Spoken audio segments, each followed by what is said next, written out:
Assalamualaikum warahmatullahi wabarakatuh. Waalaikumsalam. Alhamdulillah wassalatu wassalamu ala Rasulillah Sayyidina wa Maulana Muhammad ibn Abdillah wa ala alihi wa ashabihi wa mawalah. Asyhadu la ilaha illallah wahdahu la syarika lah wa asyhadu anna Muhammadan abduhu wa rasuluhu la nabiyya wa la rasula ba'dah. Rabbi shrah li sadri wa yassir li amri wahlul 'uqdatam min lisani yafqahu qawli. Subhanaka la ilma lana illa ma 'allamtana innaka antal alimul hakim. Amma ba'd. Bapak Ibu sedaya jamaah pengawasan rahimakumullah, sesarengan monggo kula dherekaken puji syukur dumateng Allah Subhanahu wa taala ingkang sampun keparing nikmat dumateng kita sedaya zahir batin, khususipun nikmat Islam lan nikmat iman. Kaping kalihipun selawat salam mugi kunjuk dumateng Nabi Agung Muhammad sallallahu alaihi wasallam, panutan kita ingkang kanthi ajaran agama Islam dan selamatkan kita sedaya tentunya dumugi akhirat.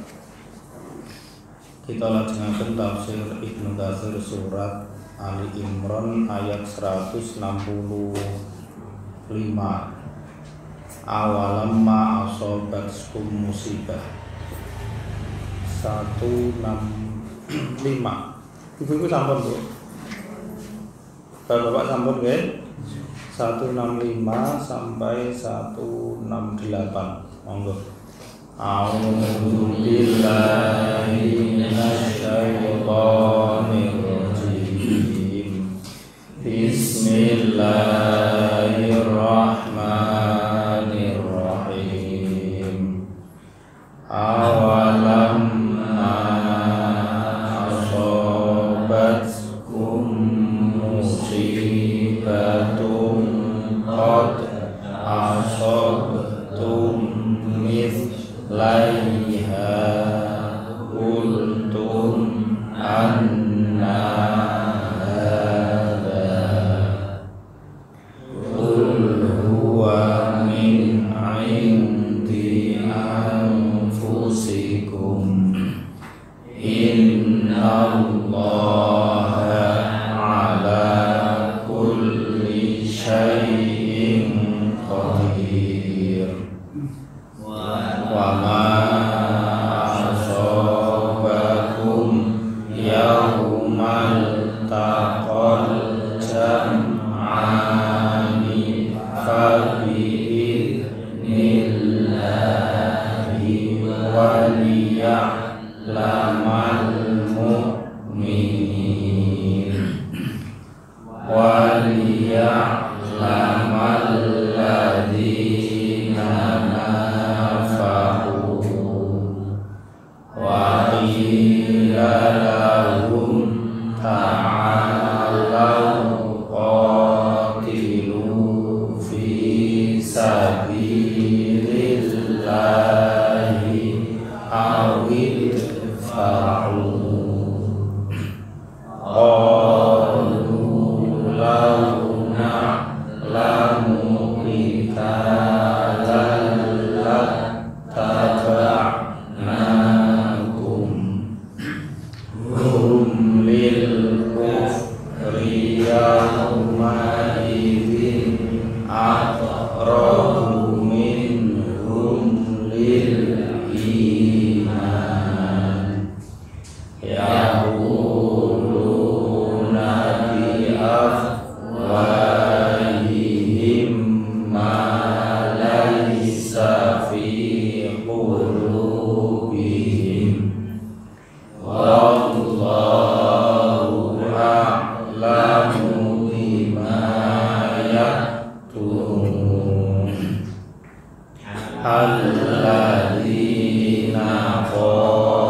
Bapak Ibu rahimakumullah,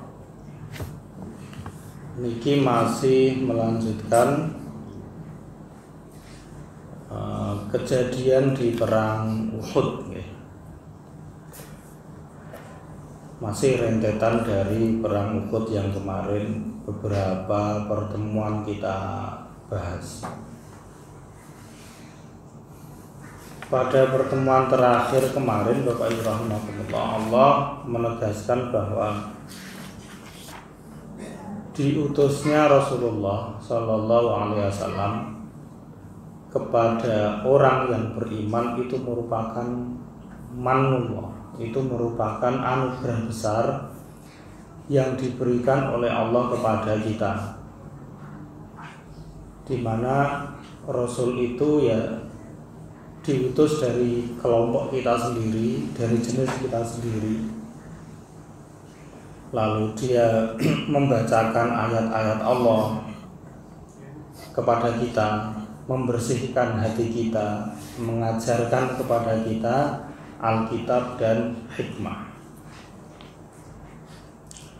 Sehingga harusnya ketika kita menjadi orang yang beriman kepada Allah, lalu beriman tentunya kepada utusan Allah Subhanahu wa Ta'ala, dan digambarkan betapa besarnya anugerah yang diberikan oleh Allah kepada kita saat Allah berkenan untuk mengutus Nabi dengan spesifikasi ciri-ciri yang seperti itu.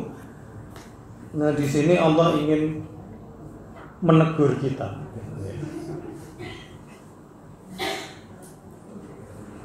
Karena pada ayat ini Bapak Ibu rahimakumullah, dalam sebuah riwayat ada sebagian para sahabat waktu itu yang ikut perang Uhud niku mempertanyakan, kok saya bisa kalah? Wong saya ini membela Nabi Muhammad, membela agamanya Allah, kok saya bisa kalah? Gitu. Itu nanti ditegur oleh Allah Subhanahu wa taala. Janjane sing mbok beloi sapa? Karena ketika yang dibela itu Allah dan Rasulnya nggak akan kalah. Nah, di sini Allah mengatakan, awalamma asobatkum musibah.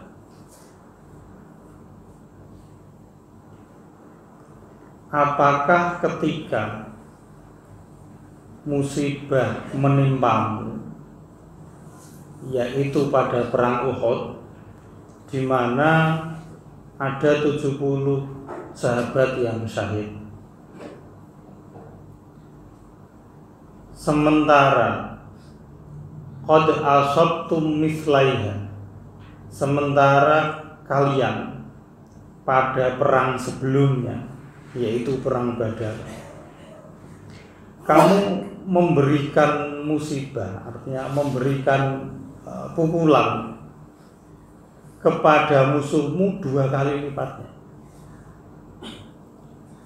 yaitu pada saat perang Badar orang-orang kafir itu terbunuh sebanyak 70, imbang di Uhud 70 umat Islam yang syahid, di Badar 70 kaum kafir yang meninggal. Tetapi tidak hanya itu, pada saat perang Uhud selain 70 orang musyrik terbunuh, 70 di antara mereka juga yang dijadikan sebagai tawanan oleh umat Islam. Ini maksudnya kenapa ketika kamu mengalami satu musibah di perang Uhud, sementara pada saat perang Badar kamu juga mendatangkan musibah 2 kali lipatnya kepada orang-orang musyrik. Kenapa kondisinya kayak gitu? Kok kultum anna hadza, kultum kalian mengatakan anna hadza, kok kita bisa kayak gini, itu kenapa? Di perang Uhud ya berarti kok kita bisa kalah, ini kenapa? Seakan-akan pada waktu itu mereka tidak, para sahabat merasa tidak percaya dengan kekalahan tersebut. Kok bisa kalah? Itu kenapa? Lalu Allah Subhanahu wa taala memerintahkan kepada Rasul untuk menjawab, qul huwa min 'indi anfusikum. Katakan Muhammad bahwa kekalahan itu berasal dari kalian sendiri. Jadi jangan menyalahkan siapapun. Jangan menyalahkan Allah juga, jangan pula menyalahkan nabinya, karena kesalahan itu berada pada atau berasal bersumber dari kalian sendiri. Nah, terkait dengan ayat ini ya, Bapak Ibu rahimakumullah, ada dua penafsiran. Ketika Allah mengatakan, katakan Muhammad bahwa kesalahan itu atau musibah itu terjadi karena kesalahan kalian sendiri. Penafsiran yang pertama diriwayatkan oleh Imam Ibnu Abi Hatim dengan sanadnya dari sahabat Umar bin Khattab. Bahwa pada sahabat Umar mengatakan ketika perang Uhud, Allah itu menurunkan sanksi kepada umat Islam akibat keputusan yang mereka buat saat perang Badar ketika memilih untuk untuk menerima tebusan. Jadi 70 tawanan perang Badar, waktu itu umat Islam memilih untuk menerima tebusan, sehingga 70 itu ditebus dan dibebaskan. Nah, gara-gara itu, maka pada perang Uhud 70 orang sahabat menjadi korban yang syahid pada saat perang tersebut. Jadi 70 gara-gara di perang Badar umat Islam membebaskan 70 tawanan perangnya. Pada perang Uhud Allah memberikan sanksi dengan mensyahidkan 70 para sahabat, 70 sahabat. Ini penafsiran yang pertama nih, Bapak Ibu rahimakumullah. Ibnu Jarir meriwayatkan dengan syaratnya dari sahabat Ali radhiyallahu anhu bahwa supaya jelas gambarannya seperti ini pada saat perang Badar. Ja'a Jibrilu ilan Nabi. Malaikat Jibril itu mendatangi Nabi, faqala ya Muhammadu. Jibril mengatakan, wahai Muhammad, sesungguhnya Allah Subhanahu wa taala tidak suka dengan apa yang dilakukan oleh para sahabatmu pada saat perang Badar ini. Jadi konteksnya pas perang Badar. Malaikat Jibril mendatangi Nabi Muhammad dan mengatakan, Muhammad, Allah nggak suka ketika umatmu itu mengambil tawanan perang. Dan Allah memerintahkanmu untuk memilih dua hal. Memilih antara 70 tawanan itu dieksekusi atau membiarkan kaummu mengambil tebusan, tetapi nanti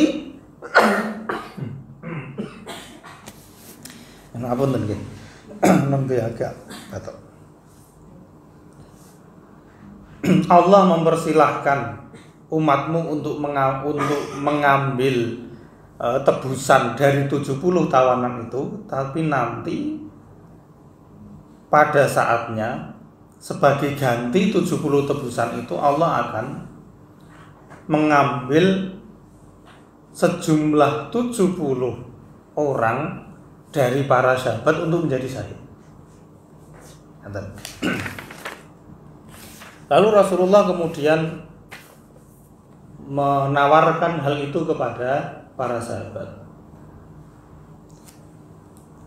Disampaikan seperti itu, Allah menyampaikan seperti ini begitu. Ada dua pilihan kayak gitu. Lalu faqalu, para sahabat mengatakan, ya Rasulullah, asyairuna wa ikhwanuna.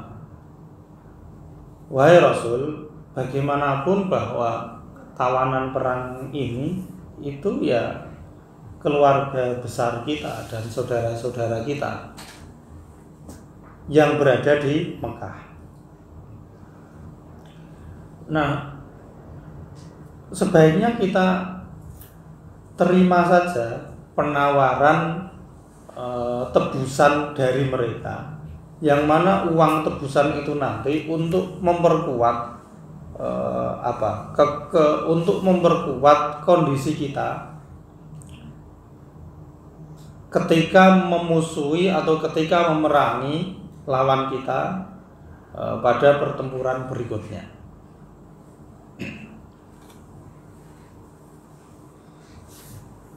Nah, atas pilihan itu loh Bapak Ibu rahimakumullah, kemudian karena mereka memilih seperti itu, mereka tahu konsekuensinya. Nah, di perang Uhud itu 70 orang sahabat menjadi syahid. Itu penafsiran yang pertama. Penafsiran yang kedua terkait dengan qul huwa min indi anfusikum, katakan bahwa itu terjadi karena kesalahan kalian. Muhammad bin Ishaq, Ibnu Jurayj, Ar-Rabi bin Anas dan Asadi mengatakan maksudnya adalah karena pembangkangan kalian terhadap perintah Rasul saat perang Uhud, maka terjadilah apa yang terjadi di perang Uhud. Jadi sebagaimana kita tahu kan, para pasukan pemanah di perang Uhud itu tidak mendengarkan instruksi Rasulullah, yang akhirnya menyebabkan kekalahan. Allah menegur umat Islam dengan memberikan kekalahan sampai akhirnya ada 70 para sahabat yang syahid. Nah, ketika kekalahan itu mereka rasakan, para sahabat mengatakan seperti di ayat yang barusan kita baca ini, ayat 165. Anna hadza, kok kita bisa kalah ini gimana? Kalau kita bisa mengalami kondisi yang seperti ini, 70 orang syahid, lalu kemudian banyak di antara para sahabat yang melarikan diri, Rasulullah terluka cukup parah, sampai helm perangnya Rasulullah itu pecah, yang kemarin sudah kita gambarkan, yang sampai nancap masuk ke dalam pipi Rasulullah. Kenapa semua ini bisa terjadi? Allah berpesan, katakan Muhammad, huwa min indi anfusikum, itu gara-gara kelakuanmu, karena kalian menentang atau tidak menaati instruksi dari Rasulullah. Ketika Rasul memerintahkan Allah tabrahu min makanikum, jangan meninggalkan posisi dan pos kalian, tapi fa'asaitum, kalian tidak mendengarkan dan melanggar instruksi tersebut, yaitu para pemanah.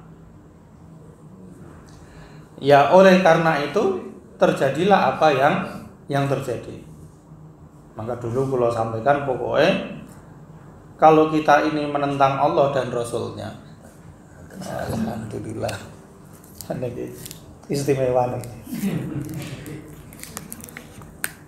Jangan ngapunten kalau minum red.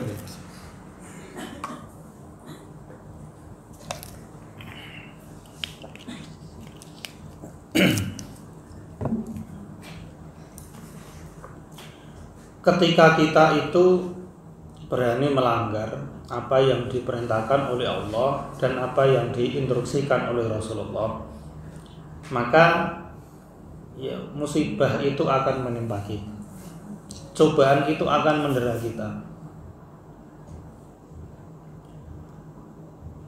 Ketika Allah itu masih sayang dengan kita.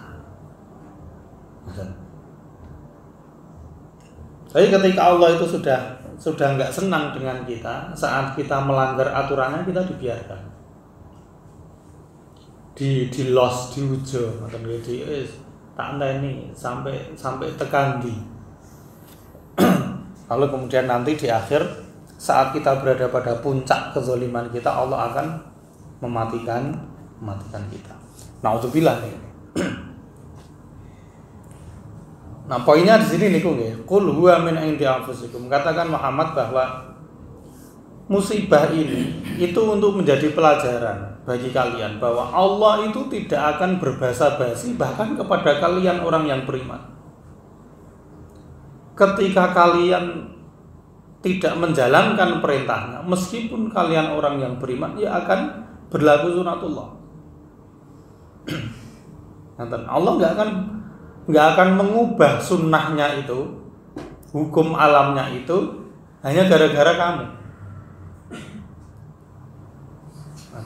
Jadi kalau kita mau selamat, kita yang harus menyesuaikan.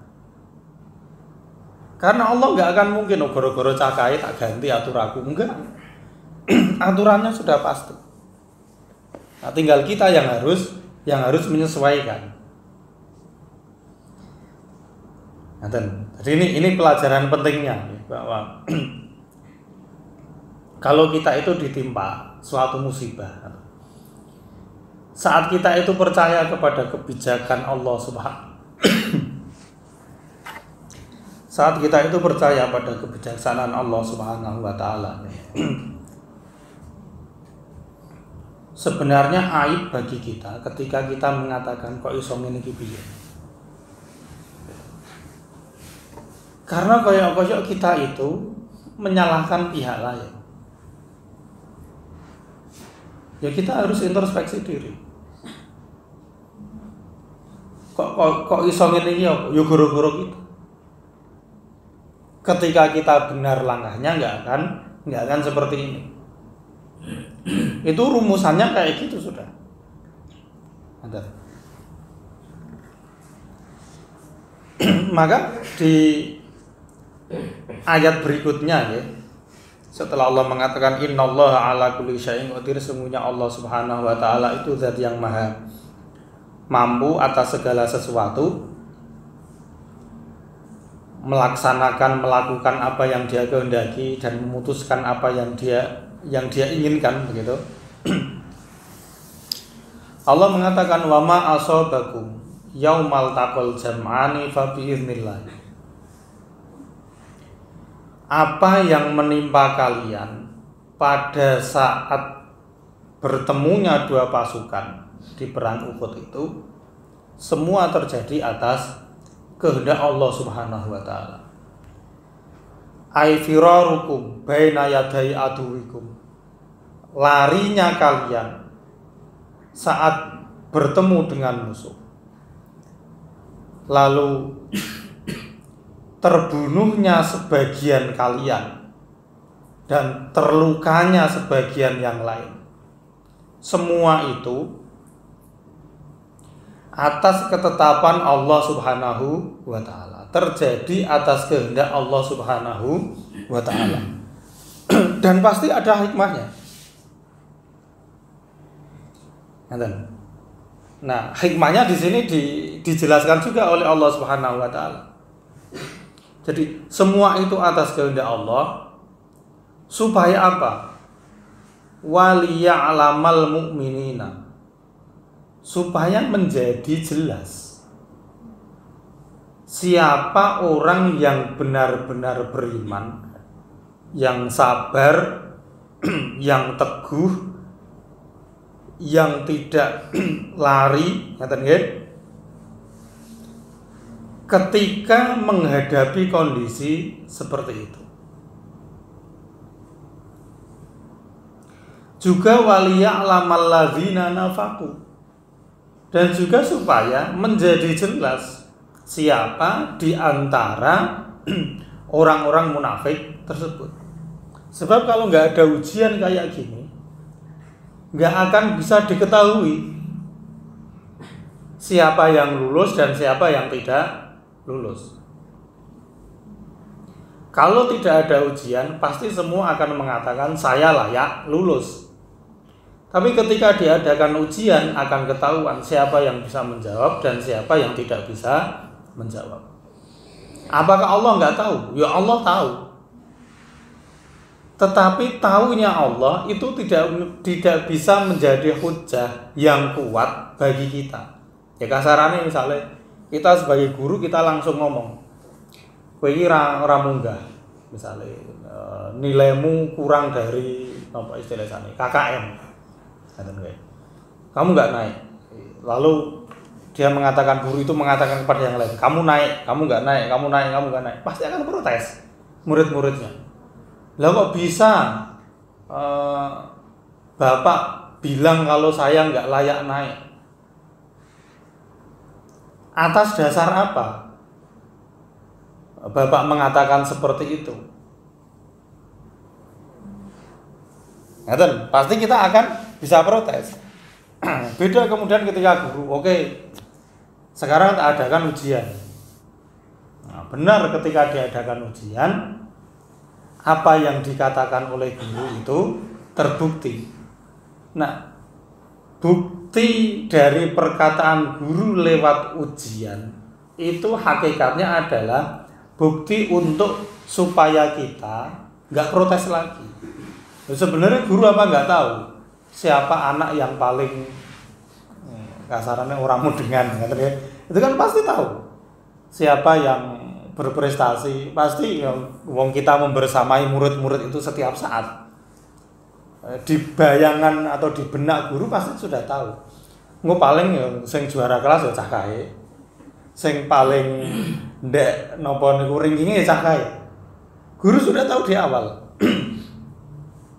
Tetapi untuk membungkam protes-protes yang mungkin dilancarkan oleh murid-murid itu, diadakan ujian supaya apa yang disampaikan guru itu terbukti di satu sisi. Di sisi yang lain, ketika murid itu mau protes, loh nyatanya ya seperti itu. Jadi ujian di perang Uhud itu tujuannya niku Allah sudah tahu, tetapi supaya jelas siapa orang yang beriman, supaya jelas juga siapa orang yang munafik. Kejelasan ini pentingnya buat siapa? Buat kita.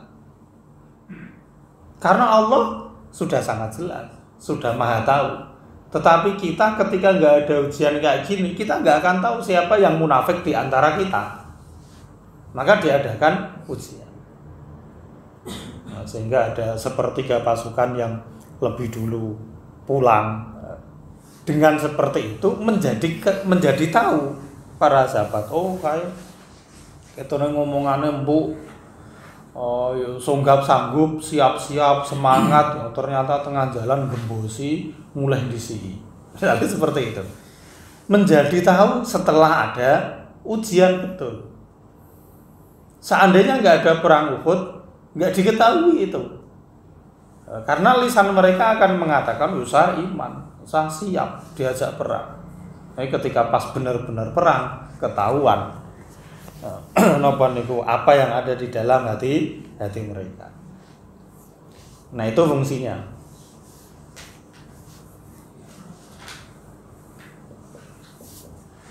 Nah orang-orang yang munafik itu di ayat ini dijelaskan waqila lahum, supaya jelas orang-orang yang beriman dan supaya jelas orang-orang yang munafik. Waqila, dan dikatakan lahum kepada orang-orang munafik,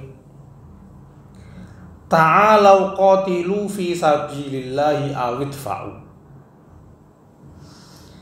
kesini, kembali, jangan berbalik arah. kembalilah ke sini untuk berperang di jalan Allah. Atau paling tidak awit fa'u, paling enggak yang gue tambah-tambah lah, biar terlihat banyak jumlah pasukannya. Karena pada saat itu perangnya masih perang tradisional, ngoten. Ora model sing saiki misalnya Israel tinggal mencet tombol ngoten, ngirim rudal sampai Gaza. Karena mereka emang enggak berani perang darat ngoten. Wanine seperti itu. Kalau zaman dulu kan ya tidak, ya perang itu ya hadap-hadapan. Sehingga semakin banyak jumlahnya itu akan membuat gentar musuh. Mau kayak semono kayak so ngalah ge apa seperti itu. Maka di sini awit fa'u atau paling tidak lah gitu. Untuk mempertahankan diri kalian. Sebab logikanya ngoten nggih. Kalau kalian memang nggak mau berperang di jalan Allah Subhanahu wa taala, paling tidak kalian berperang untuk mempertahankan diri supaya harta kalian di Madinah nggak dirampas, anak-anak dan istri kalian yang ada di Madinah nggak diambil menjadi nopo niku tawanan. Paling tidak itulah gitu.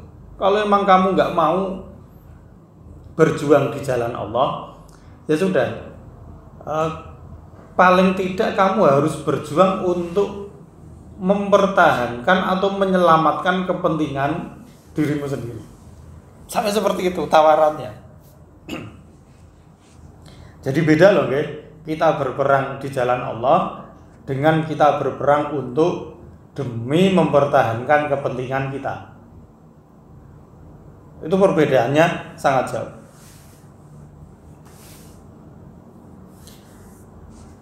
Seruan ini Bapak Ibu rahimakumullah itu disampaikan kepada Abdullah bin Ubay bin Salul dan para pengikutnya. Jadi, sepertiga pasukan yang tidak jadi ikut perang Uhud, mereka kembali di tengah jalan. Niku kemudian mereka diikuti oleh salah seorang umat Islam untuk diingatkan, ojo balik sini kembali ke barisan, ayo ikut perang, atau paling tidak ya kamu mempertahankan dirimu itu, mempertahankan kepentinganmu gitu.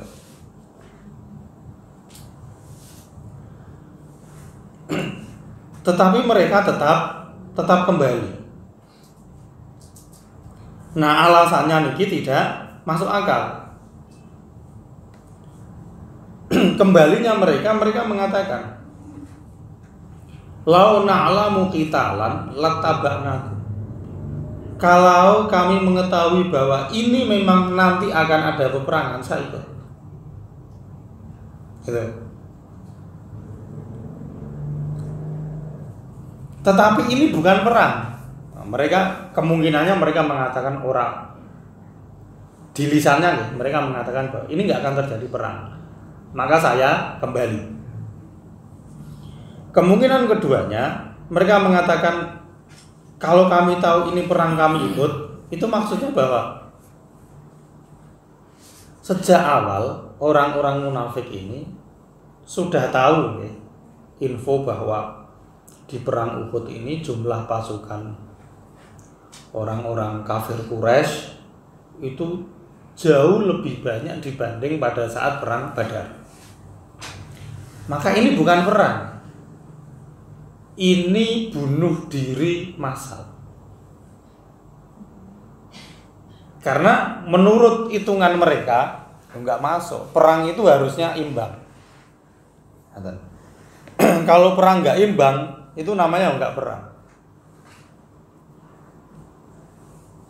Tetapi sengaja untuk menghancurkan diri. Maka mereka mengatakan gitu. Kalau kami tahu bahwa ini perang, saya ikut. Tapi ini enggak perang.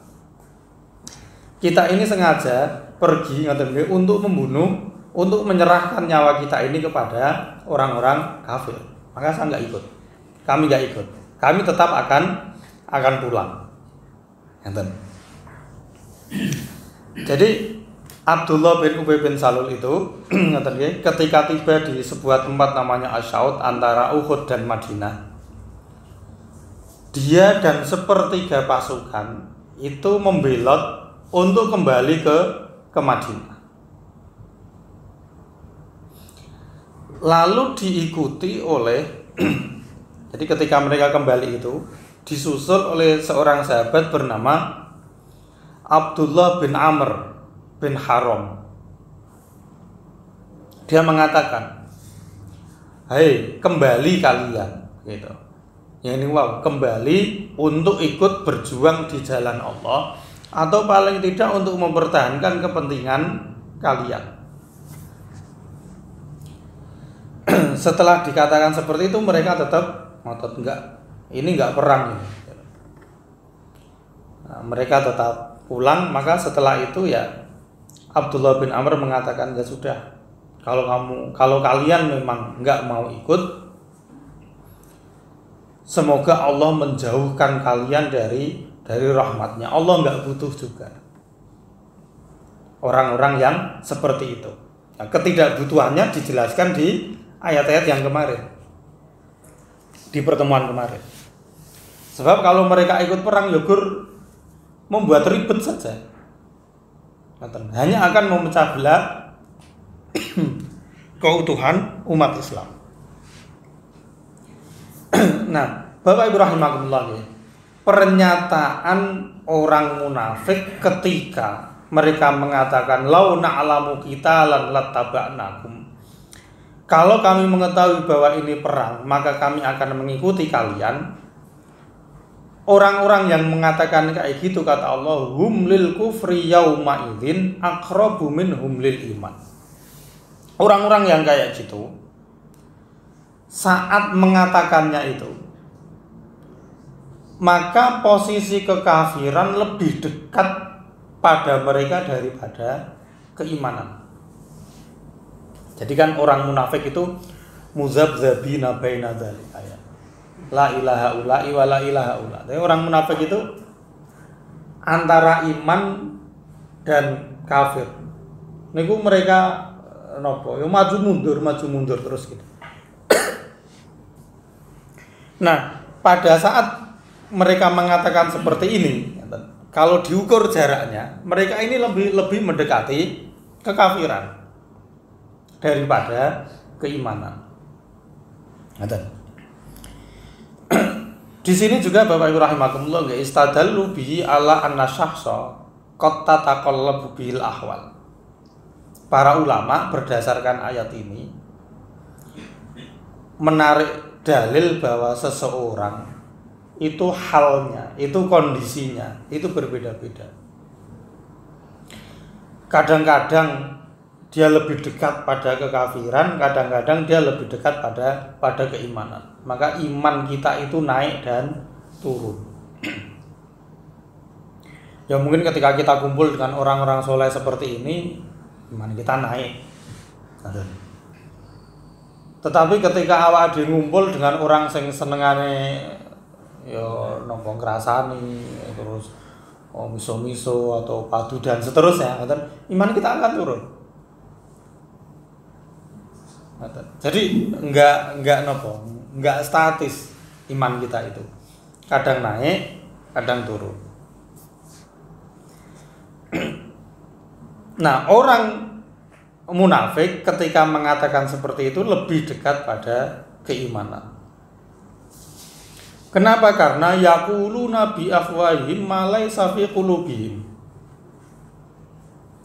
Karena mereka mengucapkan dengan lisannya sesuatu yang sebenarnya tidak berasal dari hati.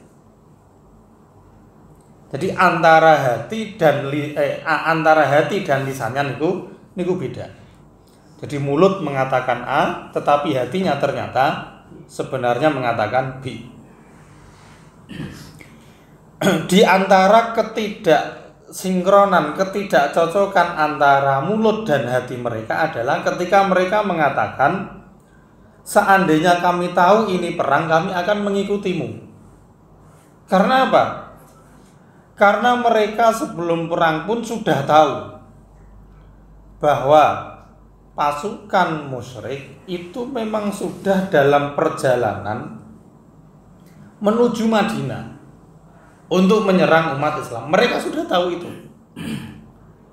Kan sebenarnya itu berarti ya perang akan terjadi atau pecah peperangan. Tapi mereka mengatakan enggak, ini enggak perang.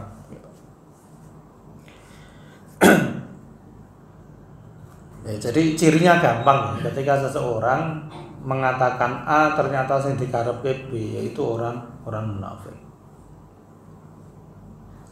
Ini juga menjadi bukti Bapak Ibu rahimakumullah bahwa lisan itu ya bisa ngomong sesuatu yang sebenarnya tidak sesuai dengan hati.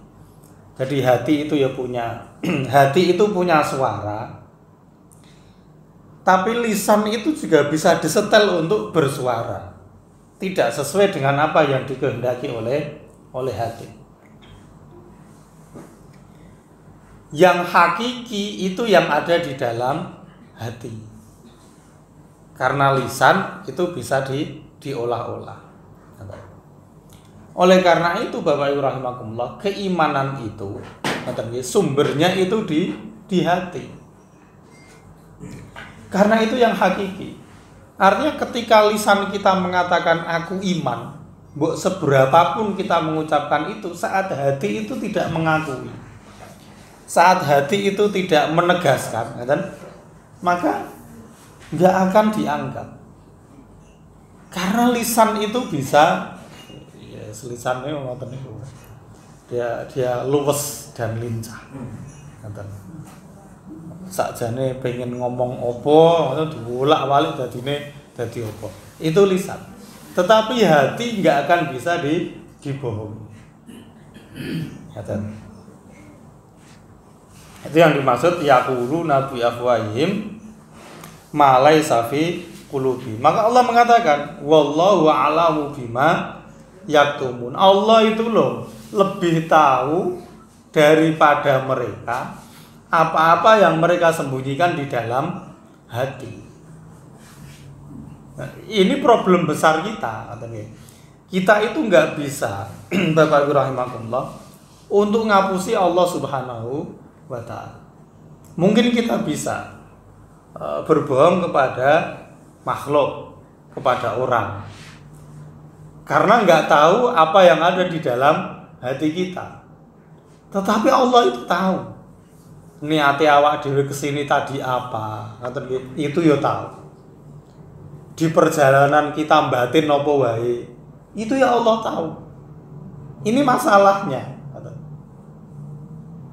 Nah, bagi orang yang beriman, ketika dia selalu merasa diawasi oleh Allah Subhanahu wa ta'ala, kesadaran seperti ini itu akan membuat mereka baik sejak dari dalam hati, jujur sejak dari dalam hati. Karena orang lain nggak tahu, tetapi Allah tahu isi hatiku. Maka berusaha untuk sejak dari dalam hati niku ditata betul. Tidak hanya lisannya yang mengucapkan baik-baik, berbusa-busa mengatakan kebaikan, tetapi ternyata hatinya busuk, enggak. Orang yang beriman enggak kayak gitu. Karena dia tahu Allah mengetahui apa yang disembunyikan di dalam hati. Kenapa orang munafik bisa mengatakan A padahal yang dikehendaki itu B? Karena dia nggak meyakini Allah Subhanahu wa ta'ala. Seandainya dia tahu bahwa Allah itu maha tahu atas apa yang dia sembunyikan di dalam hati, mereka nggak akan berani. Maka ketika kita kok sok-sok kadang-kadang atine sakjane karepe A ning lisane mengatakan B, kuwi ya 11-12 dengan orang munafik, dalam artian kita sama-sama tidak merasa yakin Allah tahu apa yang ada di dalam hati kita. Karena kan bagi orang yang beriman ketika melakukan ketidakbaikan itu pasti karena kelalaian atau karena ketidakmampuan mengatasi godaan nafsu atau setan. Kan nggak mungkin orang yang beriman itu aku jarak ngelakoni maksiat, kan nggak mungkin. Karena dia tahu bahwa itu maksiat. Tapi beda masalah ketika saya nggak mau melakukan maksiat, tapi karena dorongan dari syahwat dan nafsuku ini belum bisa aku kendalikan, maka aku terjatuh ke sana. Itu beda. Antara orang yang mendeklarasikan diri, aku ra salat, ngopo? Salat iki ra wajib. Beda dengan orang yang mengatakan aku ra salat ngopo. Kalau rasane iso males wae ngene piye. Jane aku yo pengen tapi kok iso males wae. Ya seperti itu. Itu beda. Mengakui kewajibannya tapi dia malas. Dengan orang yang dia nggak mengakui akan kewajibannya. Jadi tidak sholatnya bukan karena malas tapi karena memang nggak mengakui itu sesuatu yang wajib. Itu beda. Wallahu a'lam bima yaktumun. Ini masalahnya, ya Allah tahu apapun yang kita sembunyikan. Sehingga kita nggak bisa bersembunyi dari Allah Subhanahu wa ta'ala. Lalu Allah menggambarkan orang-orang munafik itu, yaitu alladzina qalu li ikhwanihim, yaitu orang-orang yang berkata kepada sebagian mereka di saat waqa'at, di saat mereka itu tidak ikut perang. Mereka mengatakan, lau ata'una ma qutilu. Lah ya, seandainya mereka itu mau mendengar apa yang aku sampaikan, tentu mereka nggak akan terbunuh. Itu statement dari orang-orang munafik. Nah, kalau konteksnya perang Uhud, Abdullah bin Ubay bin Salul mengatakan, tak kandhani wes ora usah meninggalkan Madinah. Kita tunggu saja mereka itu di Madinah. Enggak mau dengerin kok. Ya sudah. Karena enggak mau mendengarkan, lalu mereka terbunuh. Jadi seakan-akan ya, pernyataan mereka ini, kalau umat Islam waktu itu mau menaati orang-orang munafik, maka mereka tidak akan terbunuh. Seakan-akan orang munafik itu tahu cara untuk menghindari kematian dengan cara menaati mereka itu tadi. Kan koyok-koyok mereka tahu. Kan dari orang ngandel kok. Kalau mau mendengarkan mereka nggak akan mati. Itu kan seakan-akan mereka tahu bagaimana cara untuk menghindari kematian. Maka di akhir ayat itu Allah mengatakan, kalau memang betul seperti itu, kul katakan Muhammad, fadra'u an anfusikumul mauta in kuntum shadiqin. Coba hindarkan kematian itu datang dari diri kalian. Kalau kalian memang benar-benar napa niku ketika mengatakan kalau orang mukmin mau menaatiku untuk tidak ikut perang, mereka tidak akan terbunuh. Katakan Muhammad, ya sudahlah, sekarang coba hindarkan kematian itu dari diri kalian. Kalau memang apa yang kalian katakan itu benar. Karena kan senyatanya ngaten nggih. Ya enggak ada siapapun yang bisa menghindari dari kematian. Ya, di sini Allah ingin seakan-akan ingin mengatakan, katakan Muhammad kepada orang-orang munafik itu, kalau memang mereka merasa tahu cara menghindari supaya enggak terbunuh, coba bilang kepada mereka, coba hindarkan dirimu dari kematian. Katanya kalian tahu cara untuk menghindarinya. Ya, tapi kan ya, siapa yang bisa menghindarkan diri dari kematian? Berarti klaim mereka batal, bahwa perang itu tidak akan menjauhkan dan tidak akan mendekatkan seseorang pada ajalnya. Karena ajal itu sudah ditentukan. Bukan karena perang, bukan karena apa. Tetapi karena memang ajal musamma itu sudah ditentukan oleh Allah Subhanahu wa ta'ala. Kalau memang perang itu bisa mempercepat kematian, maka ya klaim mereka batal. Maka di sini Allah mengatakan, ini fadra'u an anfusikumul mauta in kuntum shadiqin. Senyatanya tidak ada siapapun yang bisa menghindarkan diri dari kematian. Lagi pula bagi orang yang beriman, kayaknya dulu sudah pernah kalau sampaikan ini. Lagi pula bagi orang yang beriman yang sudah tahu akan tujuan hidupnya, maka semakin cepat dia mencapai tujuan hidupnya, itu dia akan merasa semakin baik dan semakin senang. Sehingga ngeten, seandainya memang benar bahwa kematian itu akan membawa pada kematiannya, orang yang beriman pasti akan lebih memilih untuk ikut perang supaya mati dan segera mencapai tujuannya. Karena dia sudah tahu tujuannya adalah Allah Subhanahu wa Ta'ala. Misalnya gini lah, kita di Solo ingin ke Jogja.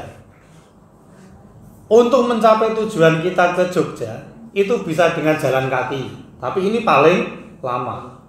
Bisa dengan goes, ini lebih cepat daripada jalan kaki. Bisa naik motor, bisa naik bis, bisa naik kereta, bisa naik pesawat. Kalau memang benar-benar tujuan kita ke Jogja dan kita ingin segera, wong yang namanya tujuan itu lek ndang iso tercapai. Kan seperti itu kalau tujuan itu. Sebisa mungkin kita berusaha untuk segera mencapai tujuan itu. Maka kira-kira nek awake tujuane nang Jogja, kita tahu bahwa apa yang kita tuju itu ada di Jogja. Sementara kita punya kemampuan untuk jalan kaki, untuk naik sepeda, naik motor, naik bis, naik kereta, naik pesawat, awak dhewe milih sing ndi? Kita milih yang paling cepat. Kalau yang paling cepat itu adalah pesawat, aku tak naik pesawat bendang tekan Jogja, segera tercapai keinginanku. Ngaten.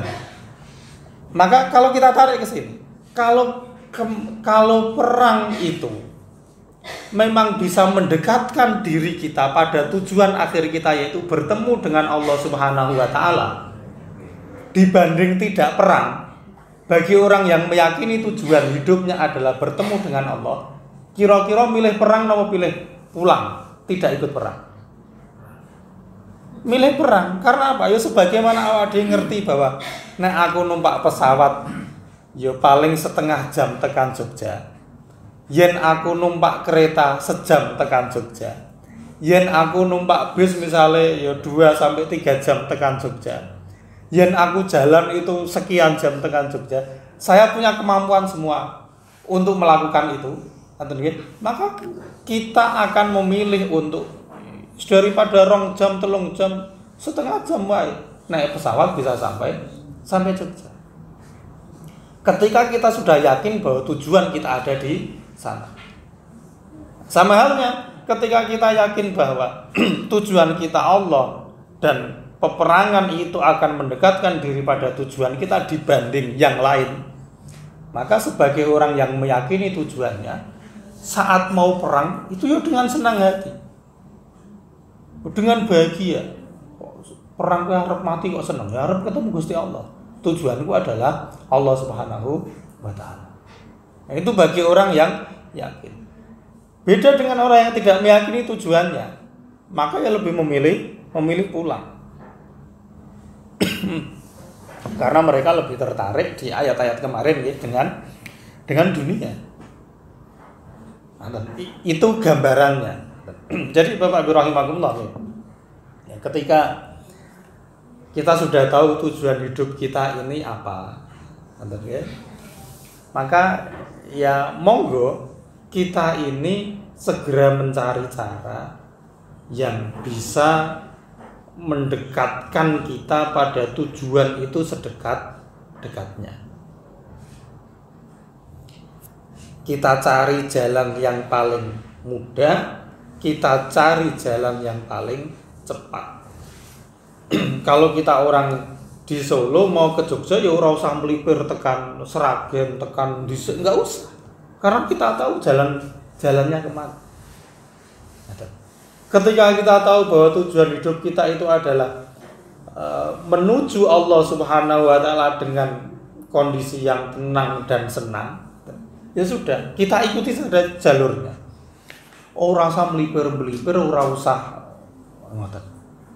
Pokoknya jalannya kayak gitu ya kita tempuh saja.